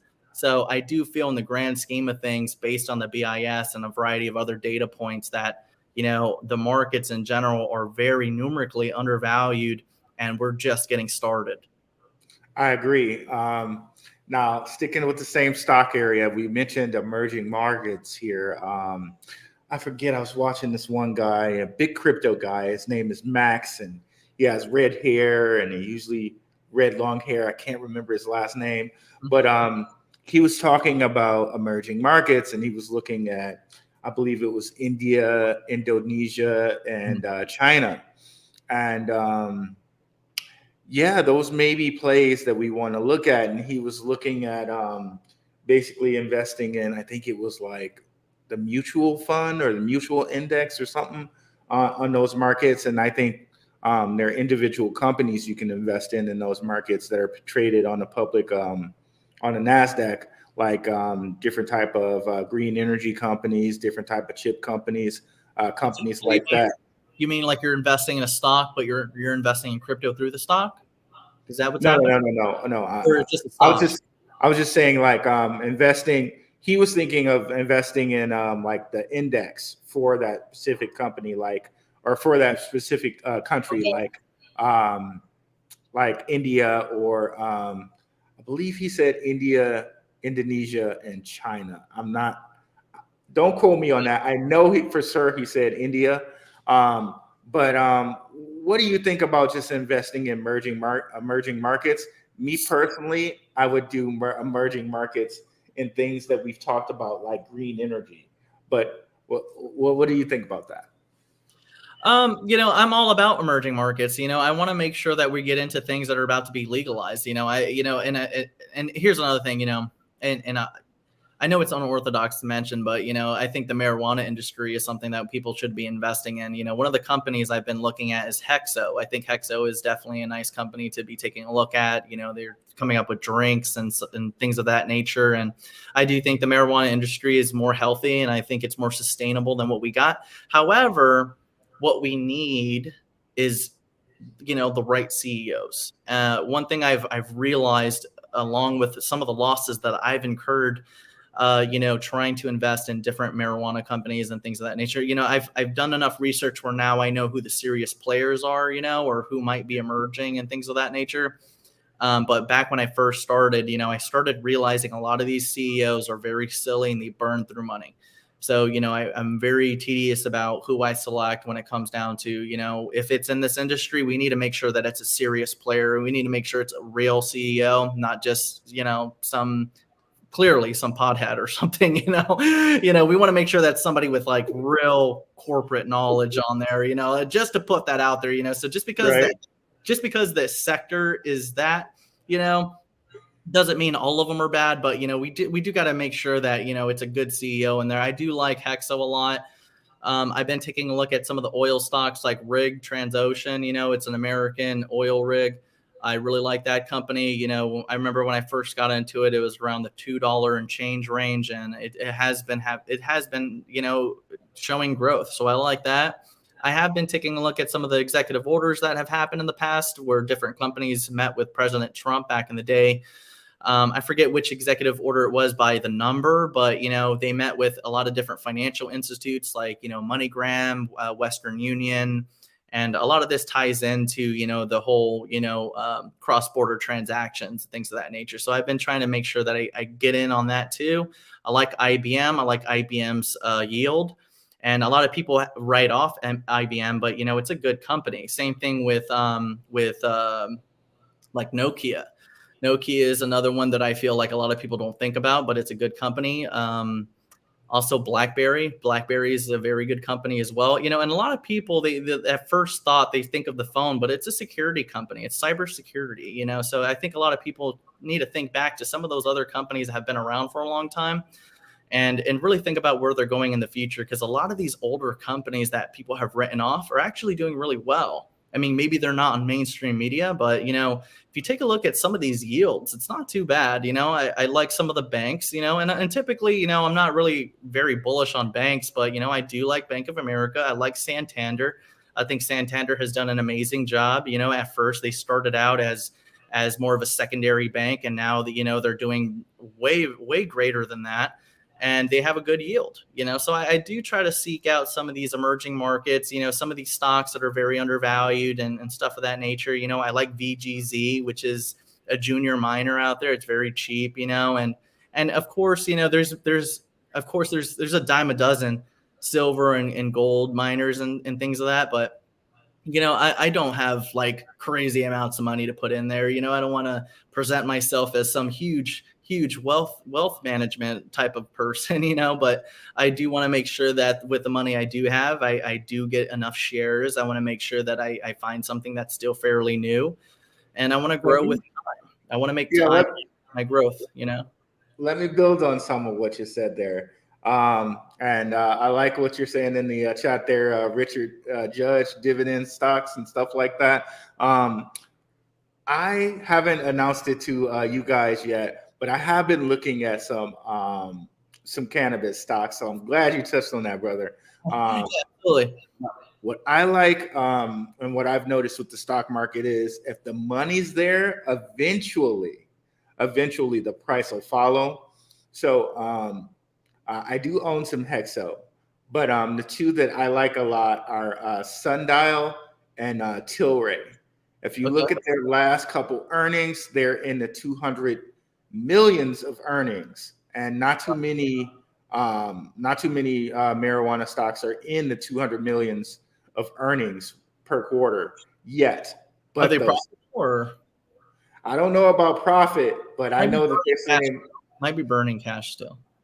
I'm not sure about that, but I know that I love looking at P&Ls and just kind of seeing where they're at, and mind you, a lot of these companies, they are burning cash and rightfully so. You need to burn cash in this industry for sure. But I do think that we're entering times. Oh, well, if you look at those guys, like all of a sudden it's like, okay, 30 million, 40 million. And then like for both of them, the last 2 quarters, they've hit 200 million in earnings. So it's like, whoa, that's a big gain. So I'm thinking the price will follow with those soon. And you touched on one other one. Oh gosh, I'm gonna forget it now. Was it what topic? Was it gold? Banks, banks, Banks, banks. Santander, Bank of America. So one bank I'm looking at is Shinhan Bank. It's Mhm. publicly traded. It sits on Hedera Hashgraph's governance board. Really? Okay. They're in with crypto, and they're huge over in Korea and over in that area of the world. So Shinhan Bank may be one that as a crypto, How much are shares? I believe 20 to like 25 around there. Dollars? Yes. I'd rather buy H bar at that point. H bar is like I $5. feel you. I feel you, but just if you want to have the whole like diversity or whatnot, they may be something to look at. Yeah, absolutely. I agree 100%. There's definitely a lot of opportunities out there. I think that a lot of people, clearly a lot of the kids out there continuously thinking about profit right now, but I've been urging even our community, like, you need to get profit out of your head right now. It's really about accumulation during these times. You have a higher buying power right now. Take advantage of the higher buying power, because chances are we will see a fracture in the USD due to Japan and a variety of other central banks dumping USD. And I do expect a 40% decline from ATH. ATH was 114. If you get a 40% decline, you're looking at roughly about the same range as the financial crisis, about 75 cents, which makes a lot of sense given where we are. If you take a look at the bond market, we are in a crisis. It's a falling knife. If your yield is only 3 to 4%, no matter how long you do your yield, or no matter what your bond is, clearly, if the inflation is 8 to 10%, why are you going to take a loss on your principal and your yield and hold on to the bond hoping for profit? It's not going to happen. So clearly, they're going to be dumping these bonds, especially if the PIS is projecting inflation between now and 2028. So, I do feel like it's a falling knife. And if you have a bond market crisis, you're going to have a currency crisis, because if the bond market goes down, if you think about it, it's a reflection of USD confidence. And I like to view USD value as confidence. And that's what it is to me. Debt is confidence. And, when you start seeing that go down, you're going to watch that dollar start to crash a little bit further. And I know a lot of people think, if something crashes, it's going to go to zero. Well, I think a crash is 30 to 40% in the dollar. I don't think it's going away, because you got to think about it. If the US dollar is the reserve currency, it's a basket of other currencies. So, that's like saying everything is going away. It's just, that's not going to happen. So I do think that, we will see a 30, 40% decline, and that'll probably be the better time to see those peaks in margin, because, growth is good, but margin is also a reflection of inflation, or a reflection of loss in buying power. So if you bought something at 114 of a USD buying power, and let's say, by the time the dollar is at 90 cents, that is still margin, and it'll reflect in the prices of your assets, whether you're looking at crypto, stocks, real estate, whatever the case. So, I do urge a lot of Americans, like, hey, you should be utilizing the buying power while you have it. Now, some great info in the chat. Shout out to my guy, Ace, Strictly 3 Sports. He works in the telecommunications industry. He said Nokia is going to take a big hit this year. Verizon Wireless dropped them and went with Samsung for their 5G radio heads. And I was just going to say that too, that Nokia may be good, because they're supposed to be implementing 5G kind of over internationally. But if my guy Strictly's just saying that they're being dropped, I trust that guy. That's great information to pass on to us. Thank you so much. So, let's hope for a crash. I think that's bullish. So I think a lot of these companies that are emerging, or that need to be caught up with 5G, because keep in mind, all these cell phone companies, or a lot of these companies, are going to need to do so. But again, I wouldn't think of Nokia just simply as a telephone company. It's actually more than that too. It's technology. So there will be dips and fractures between now and mid 2023. But I do feel like I think we should look at these crashes optimistically. I think a lot of things are going to be going down within the next 6 months. So I I'd appreciate it if we went a little bit further. We could get these prices down a little bit more. Yeah, I would like that as well, because everybody keeps talking a 10K Bitcoin. Richard Hart made some very good points on that. He's saying like, okay, look, Celsius, all those coins have not been sold yet, so maybe we get selling pressure there. Binance just made a bid to buy Voyager. Check that out on my channel, guys, if you haven't already. But Voyager, I don't think Voyager will go away for sure. I mean, it's going to get a quality. We get a lot of selling pressure once these people, if they're made whole, they'll be like, forget that. I'm getting my money out of crypto. Maybe a lot of them, maybe 20, 30% of them say like, I'm done with crypto. Yeah, I mean, for sure. I mean, I think that, VGX, the token, will definitely go further down. And that'll be a good opportunity for later. But what I'm very bullish on is the stock. When I first found Voyager, I think we had brought it up, I want to say like around the 10-20 cent range. And I bought a lot of it and it went to 27 USD. So it was quite the multiplier on that. It was one of the biggest multipliers I've ever gotten. It was close to about a 200x. So I'm very happy with what we had with Voyager stock. So I'm very bullish and optimistic for it. But we need to see a reversal point at some point. But I do think an acquisition is in the works, whether it be by Binance or someone else. Shout out to Bird Dog, the Crypto Ronin. It's another one of my guys that I've done a live stream with. Definitely, guys, if you haven't checked him out, go over to his YouTube channel and check him out. What's up, Bird Dog? Time for us to do another collab guy at some point. So definitely check him out. So again, another thing that we haven't touched upon is CBDCs. Now we mentioned Ripple earlier, and I think Ripple's going to be in that, and all the ISO 20022 compliant cryptos are going to be involved in CBDCs. And just to kind of name them off the top of my head, and for you guys who might not know, ISO 20022 means that they can internationally do remittance payments. It's like they're basically tantamount to SWIFT, which is the current thing that we use to do things internationally. And those cryptos are Cyperium, Ripple, Quant, Algorand, Hedera, XDC, IOTA, and I think I named them all. That's pretty much every one of them. And I think right, XLM as well. XLM, thank you. That's the one I missed right here. You got my back. I appreciate it 100%. Because that's a pretty important one, because XLM is doing they're doing the stable coin for the Ukraine. So they're doing the Ukraine CBDC. So what do you think about this? Now, off the bat, I think any crypto like Stellar who's going to be involved in this, that means that there's going to be a lot of money flowing through their network.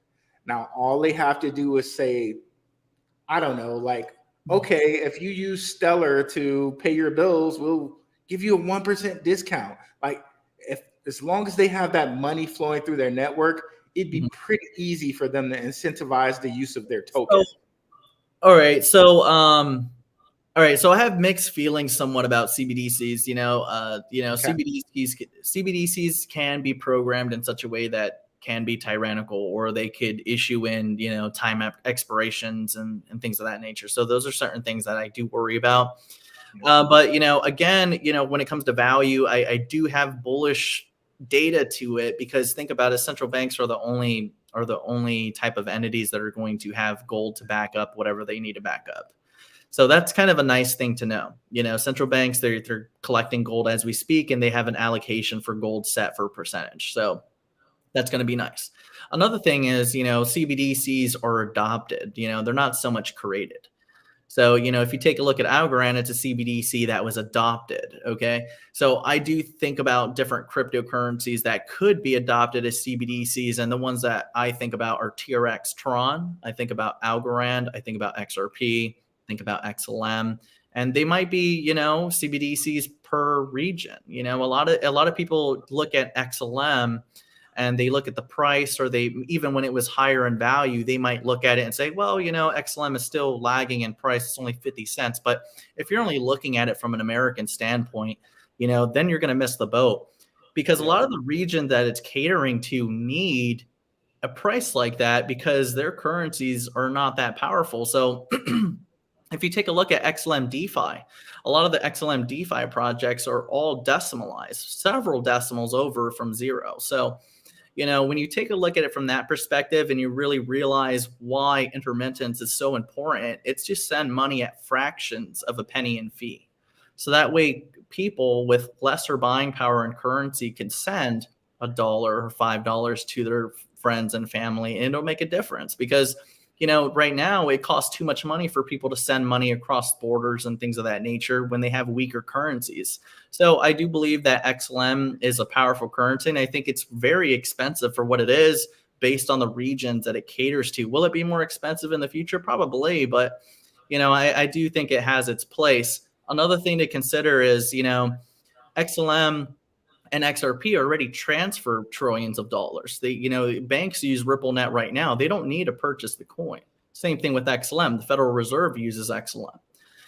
So when you really take a look at the infrastructure in which these coins operate, you have your layer one, and the layer one coin is the liquidity to back the DeFi token. So in order for you to operate your coin, in order for you to operate your token, you need to back it with liquidity. Well, the liquidity that you need is the layer one coin. So if I'm going to launch on XLM, then I'm going to need to make my DeFi token on XLM. I'm going to need XLM liquidity to back that token in order to issue it. So, you have to think about that too. Same thing with XRP. If you need to launch a DeFi token on top of XRPL, you're going to need XRP to back it. You can't back it with USD or Bitcoin or whatever the case. You back it with XRP.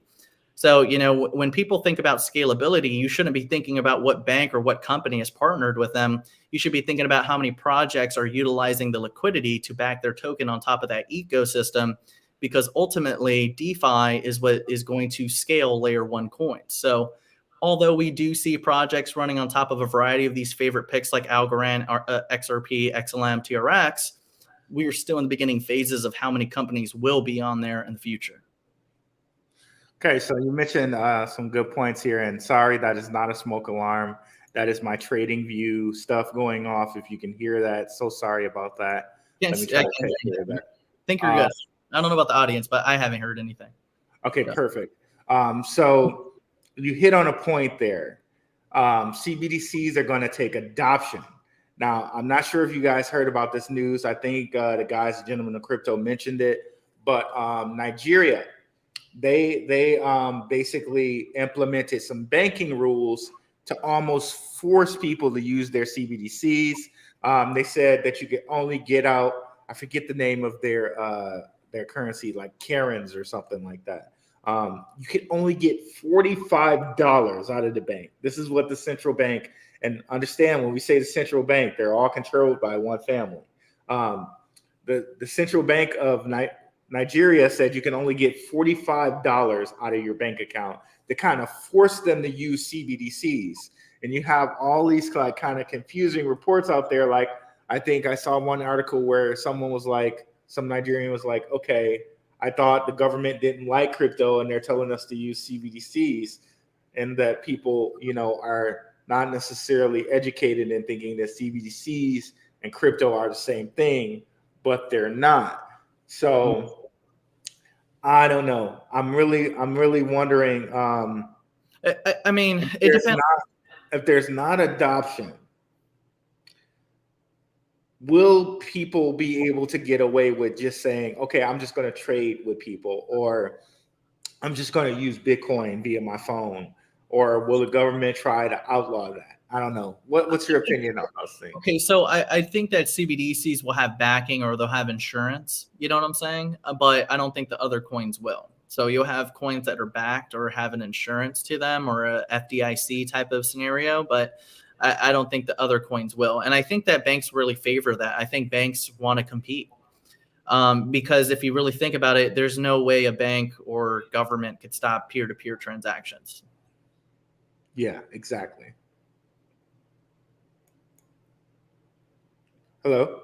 I mean, that's one thing I really like about crypto. You know what I mean? Like it's a very fast answer with governments, and I think that's why they're scared.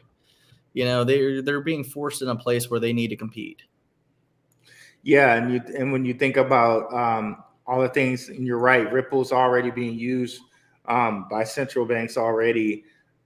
So that almost instantaneous transfer of money, where with Swift it would have taken them days to do, with Ripple it's going to take them like seconds to minutes. Now they can just do a ton more work. I think where the problem is going to come in is maybe some people don't want to be. There's this talk out there that CBDCs can be programmed. So imagine a day where a CBDC is programmed, and like, okay, Dion, you went on a trip to the Bahamas, right?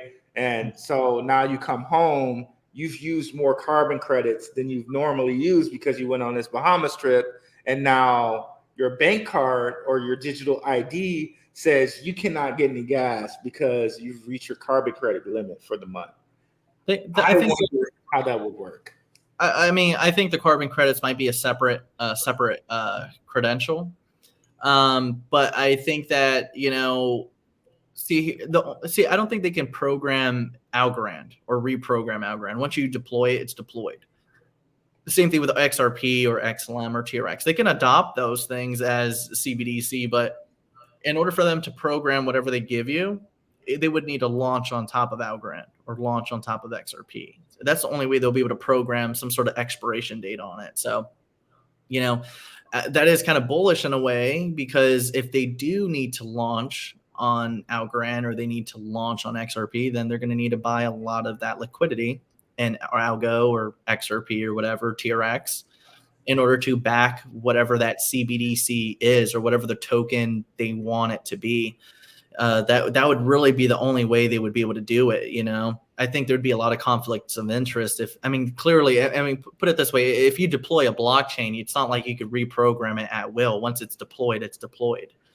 You can't alter it after that. So the only way you would be able to program it is if you launch the token. So that is bullish, for the scalability.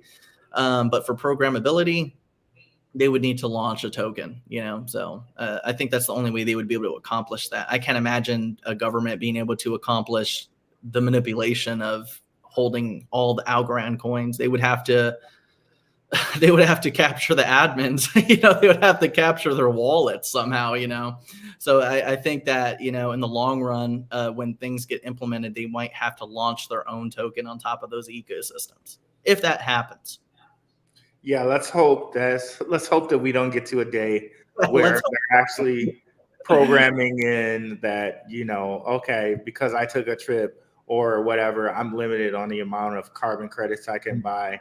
Like I can't purchase gas because I went on a trip. Now I have to buy additional rights to just buy more energy. Let's hope that day never comes. Yeah.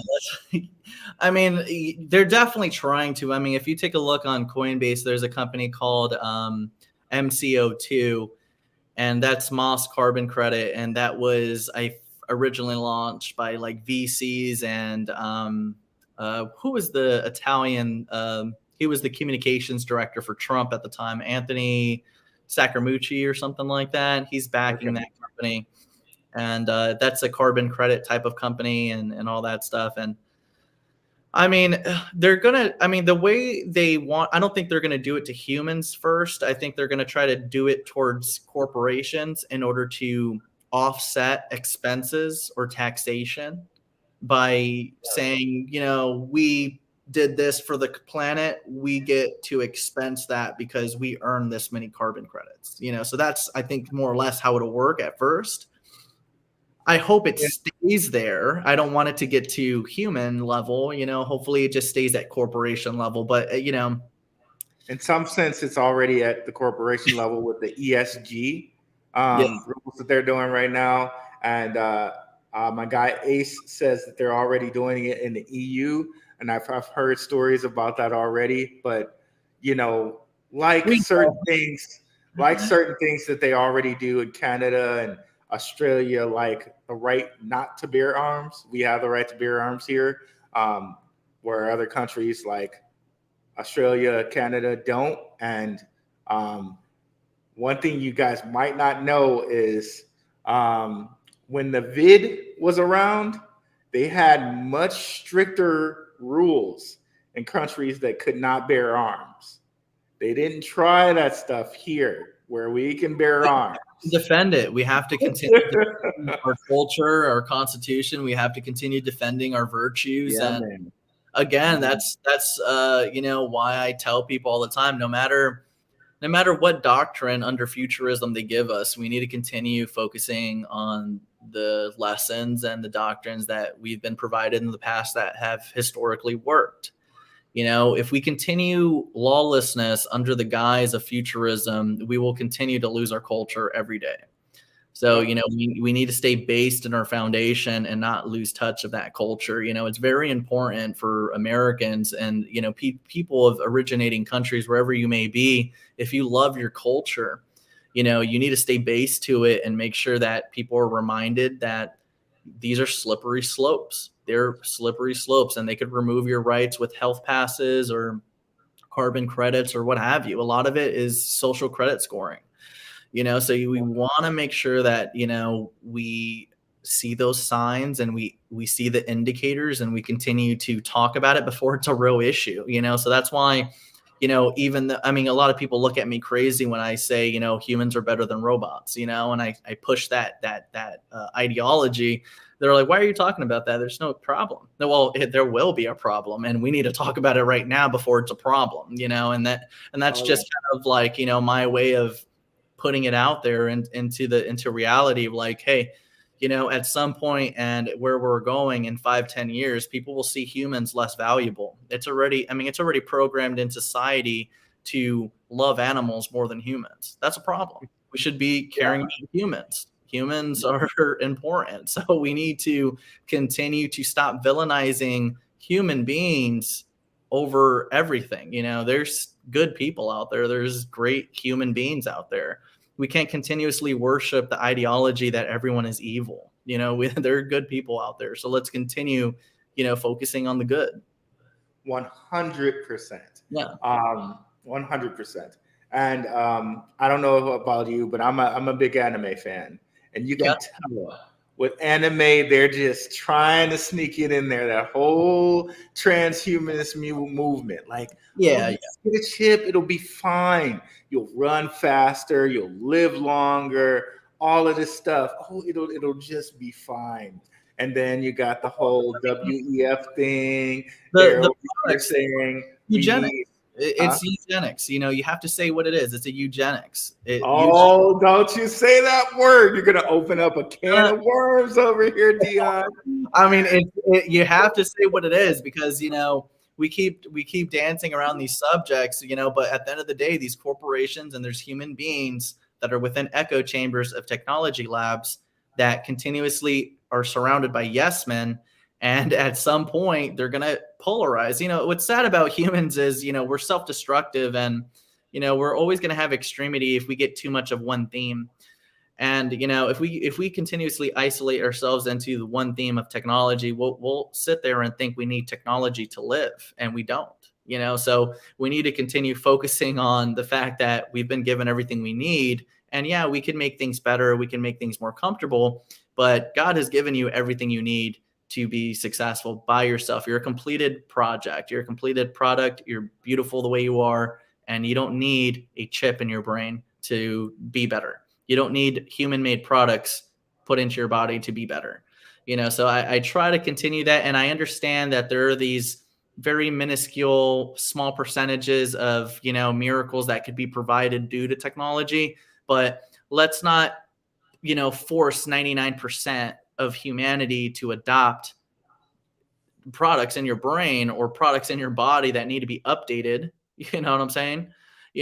For 1% of the population that maybe, loses an arm, or whatever, trust me, I care about people. I care about the problems people go through or the things that technology could change in people's lives. But, let's not, based on minority, change the entire society. Let's help those people, but let's not make it a doctrine. There's no reason for that. You know what, Dion? Next time we're gonna have to do this on Rockfin, and we're gonna have to do this with my guy Bird Dog. Bird Dog says, "Ruel, Myci is talking my language." Let's just give a quick little breakdown on eugenics, guys. If you don't know what eugenics is, basically eugenics, and you'll get a lot of flowery definitions from Google. Definitely get pre-search where you can get a plug-in to Google where you get a lot of the things that they kind of filter out. But basically, eugenics is a movement which tries to make sure that births happen of a certain race. Like they look down on births from a certain section of the society, and they want births from a certain other section of the society. I'm trying to be light on my words here because we're on YouTube now. Yeah, absolutely. Margaret Sanger, the creator of Planned Parenthood, she was a big believer in the eugenics movement. Now, you think, okay, Planned Parenthood, my body, my choice, right? No, it was never about any of that. The whole thing behind Planned Parenthood was eugenics. They wanted to make sure that certain people were born and certain other people weren't born. That was the movement behind it. And we could go even deeper into that, but I'm not going to because this is YouTube. Well, anytime you guys, and I invite, a lot of your people, if you ever want to, do an interview or have a group discussion or like a panel, I would love to. It'd be great. But I think about it. Eugenics happens in whispers. It's always whispers, and by logic. Logic is evil. Logic. Convinced. See, with logic, 100 people convince millions of people to do bad things, and it's happened in the past before. We need to be careful, and we need to keep people in check, like Elon Musk. He's not your friend. There's certain things that he says that we should keep in check. Just because he's propagated as this super genius, doesn't mean you should forget that he's subsidized.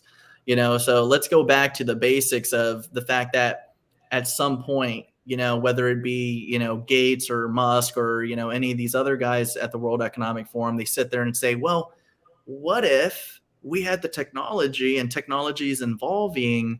What if we can make sure that no one has cancer anymore? Well, I know how to fix that. You stop poisoning us with certain things you give us. That will fix that. But they'll sit there and say, no. Force. They'll say it's some external force. They'll say, oh, you know what?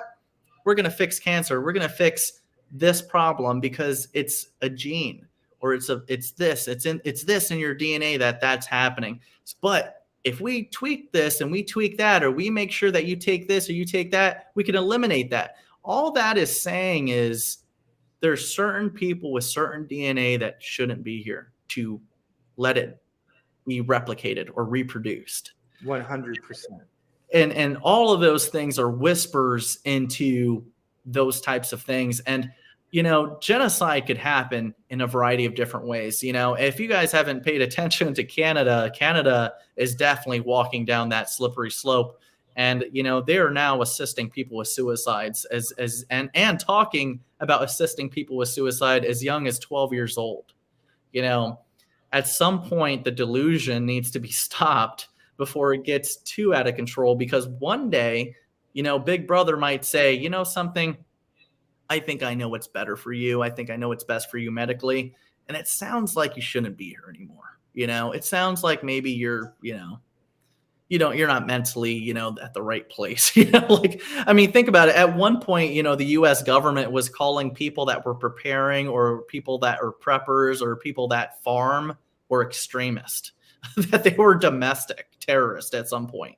You have to be careful, because you have to understand that, definitions or misrepresentations could very easily be put on a citizen that's doing nothing wrong. I mean, I'm a big fan of different movies. I don't know if any of you guys saw District 9. When he wasn't the government's friend, they started making up stories about this guy, calling him all sorts of things. That's done all the time. You just don't realize it. That's This just all fits into a depopulation movement, right? Yeah.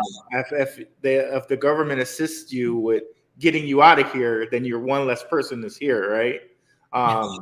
If you're confused about, like, if you're a boy or a girl, and, like, believe me, I want to just disclaimer this. Anybody can live exactly how they want to live. However, pause. Now, if you're having like 11 or 12-year-olds decide, like, deal with gender problems, and they choose to prefer the same side, that lowers the population. I just want to put that out there. No, I think it's enemy propaganda. Period. That lowers the population.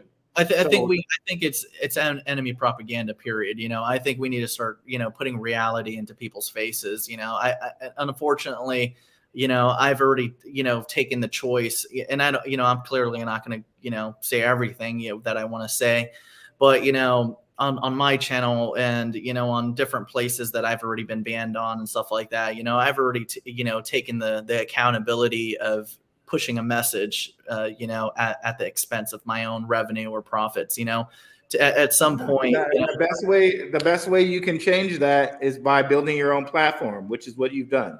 So kudos to you for that, man. That is correct. We have been banned at several places. So now I created my own app, and it's called Odd App. It's on Apple and Google now.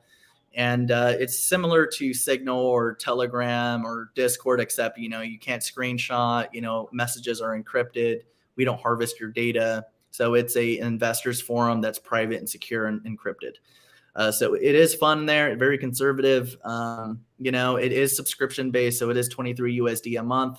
But I think it's a great place, and it's sustainable based on that. So if you support that message, then absolutely, come support us.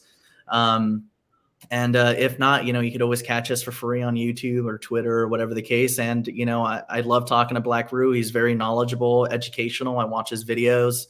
And, I see him as a good friend of mine now, because I do know that you speak the truth when it comes to certain things that aren't right. And I'm always going to respect people that do that. I think you do a better job than me at it, because I really don't pull any punches. I really, I'm at that point where I'm like, something, I'm going to sacrifice these commercials. I'm going to say whatever I want. So, I've already gone through a lot of different scenarios. So, but that's all led me to, building the software that I needed to. So, we'll keep going. We'll keep growing. I think there'll be a place for all of us. I think Web3 is going to be a big deal going into this next bull cycle. And Web3 is going to set a lot of people free. And I think a lot of Web3 will be influenced by a conservative movement in some sort of way. Although I feel like conservative movement has been hijacked in some sort of way for definition, but you guys know what I mean for the patriots out there. I feel the same way. That's why I try not to use like conservative or liberal or anything like that. Because again, like I said, I think that's like, if you look at the 7 Hermetic principles, that's another form of magic, of polarity magic, in my opinion. If I were to define myself, it would have been liberal, but I don't think I fit in the way that they define that anymore. I just try to define myself as a person at this point. I don't know. It's really, I hate all of it, but we can continue going. But I see a couple people asking in the chat where they can find you, and I know we just dealt with the problem of Twitter, So Yeah, so you could find me on YouTube or on Twitter. I did get my account back. I got locked out for about 6 hours, but it's MYC underscore ODD underscore app, or you could find me on Google or Apple Store in your app store, whether you have an Android or Apple device or tablet. It's called Odd App, so ODD app, and what it stands for is on-demand data. I specialize in on-demand data because, as you guys have probably watched in this video, I have a very, flush, fluid way of delivering data. So, that's pretty much what we're famous for or infamous for. So, I named our service on-demand data. So ODD ODD app. You could find it in your app store, or you could find me on YouTube or Twitter, Instagram under MYC app. nice, nice. So let's see. One other thing that we have not touched tonight. Okay, passive income.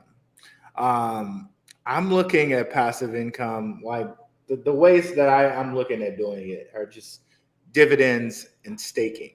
Of course, there's other ways, like you could do real estate and rent out a place, stuff like that. But um, what are some good ways you would say are passive to get at passive income?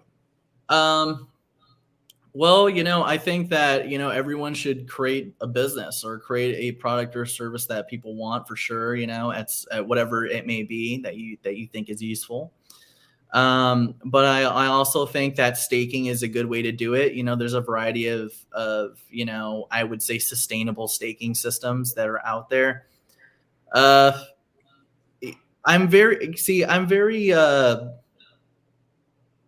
kind of back and forth with staking right now because a lot of the issues that have happened in the past, like, when I first got into crypto, we had staking opportunities that were like 40% to 72% APY, and that was the best, and it worked at the time, but like, of course you're in a cycle. So like it works and then it won't work, and one of the picks I really liked back in the day, and this is not, a recommendation, by the way, I don't think it's a safe place to be, but at the time it was YFDI. It was like 70% APY. And we had bought the bottom on it, and we held it through the cycle, and we made very good money on it plus yield. It paid 72%, and it works. The mechanism works, but like, eventually, as you go through the bull cycle and you're going on the downtrend, it starts to really hurt, if you stay there too long. So, I do recommend that if you are staking in any type of system, whether it be on Hex or, Algorand or, any of these other coins, Cosmos, whatever the case, that you time your stakes. If you're staking something, make sure that it's sustainable yield. If it is 20 or 40%, keep in mind that yield is paying you out in tokens. It's not paying you out in liquidity. It's paying you out in tokens. What creates the liquidity are people buying into the token. So eventually it becomes unsustainable on the uptrend, so, if you're doing it on the long term, like for instance, right now, if you're staking in the bear cycle and you're holding into the bull cycle, it might make sense. You know what I'm saying? But when you start getting into the bull cycle, you want to keep in mind that you need to time your exits, because it's not going to be sustainable forever. So for instance, if I was staking in Hex right now, I think it's an okay time to stake in Hex. It's at the very bottom, and eventually it'll do well, probably around the time where, like, if I was doing it, I would stake for a year and a half from now. I would buy some, I'd stake for a year and a half. So if there's a timer on it, time yourself right. Cosmos, you had a 21-day cooling period. On Bluezo, you had a 21-day cooling period. There's different cooling periods. So time your entry and then also time your exit predicated on those timer stakes. Another thing that I would do, and this is something I actually like, on the XRPL. On the XRPL, you could stake XRP, or not stake it, but, you could put it in an escrow account that's a time lock, and it'll unlock into your Zoom wallet whenever you want. So what's nice with XRP is you could go to the xrpl.org or whatever. You could create an escrow account with your Zoom wallet, which is XUMM. If you create a wallet, you put XRP in there. I did this for my daughter. I bought 1,000 XRP. At the time, it was 1,000 USD. But, I put 1,000 XRP into the escrow account and I time locked it for 18 years. And so I'll give that to my daughter in 18 years or whatever the case, Nice. But maybe 1,000 XRP at the time wasn't very expensive, wasn't a lot of money, but 1,000 XRP in 20 years might be worth a lot of money. You never know. So that's just something I like with XRP. Nice. And someone mentioned self-custody staking. That's really good. I think this my guy Ace. And I'm gonna hit you with one other question, and I'm going to step away for just a second. And I can hear you while you're answering it. But where did it go? Okay, metaverse. Where do you think metaverse is heading? How do you think people could take advantage of it? And while you're answering that, I'll be right back. Okay, so I like the metaverse a lot. I think that some of the coins out there that I do like in the metaverse are, I like Bluezo a lot. It's somewhat metaverse, but somewhat not. It's more GameFi. I do like TVK, which is another kind of gaming token. Metaverse to me, I'm not exactly bullish on it yet, only for the fact that we're kind of far away from it. We're not going to get to the metaverse until we actually have DID and Web3. There are a variety of ways where you could get into a virtual world and still sell products and services or sell, NFTs or what have you. One way that I've seen this, and one way I feel like will be more futuristic or has the format for it, is VR chat. If you take a look at VR chat, or have ever used Steam VR, it's a very futuristic headset. You could actually go on it and go into VR chat and, put your smart contracts or put products and services that you could sell in the virtual world.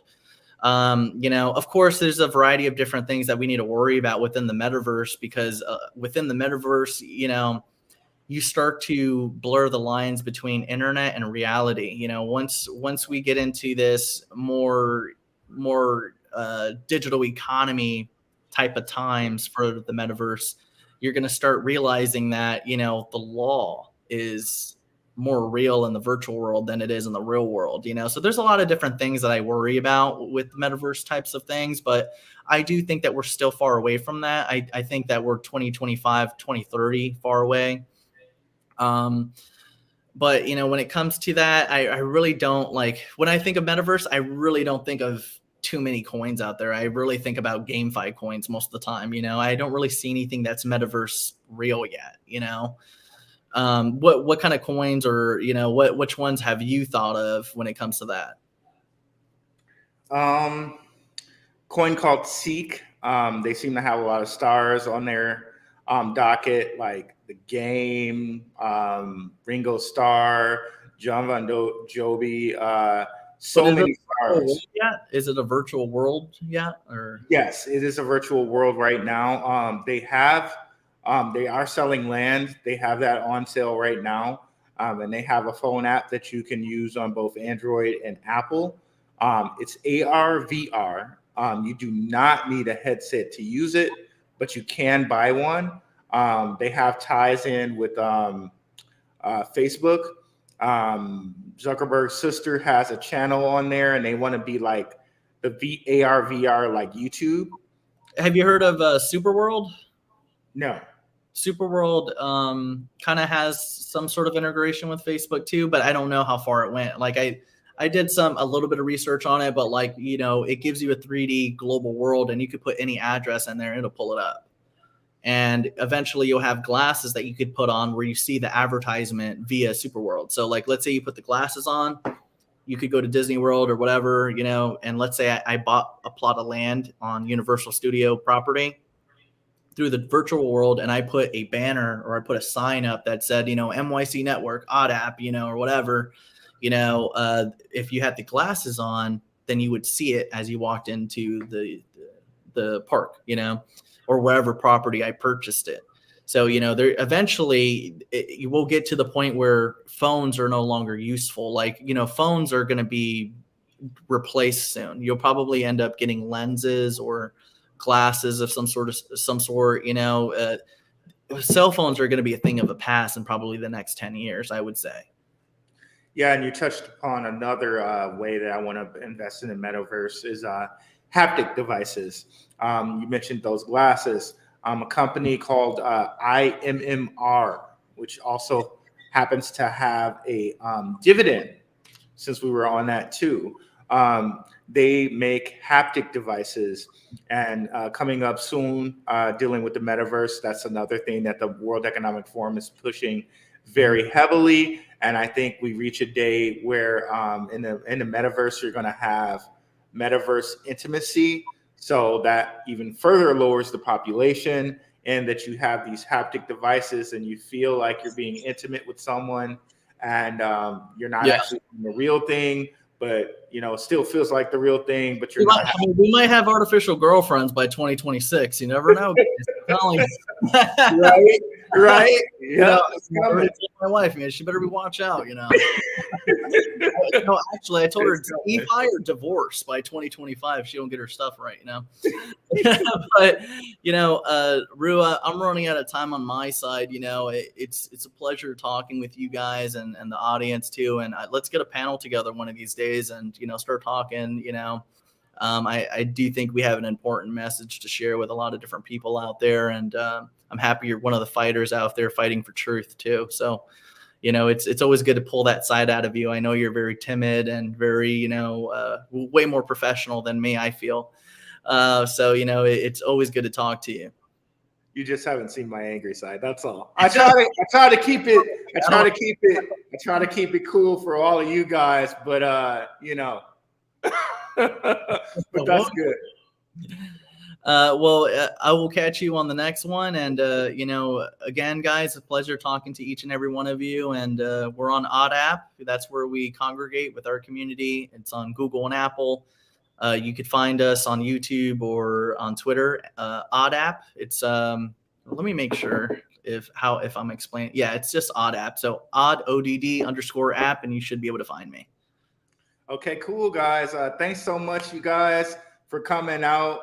We did this kind of like, a little spur of the moment. So like mad thanks for you guys, the Black Roof family, showing up like at a spur of the moment. Check out Bird Dog's channel. Check out my guy, Richard Judge. He just started his channel. Go over to his channel and show some support. Check out Relaxing Serenity Sounds channel. We got a whole bunch of creators up in here. I would love to see it. And we're going to get that panel going with me, Dion, and Bird Dog. So be on the lookout for that. Thanks so much, guys. Have a good one. Peace. Take care.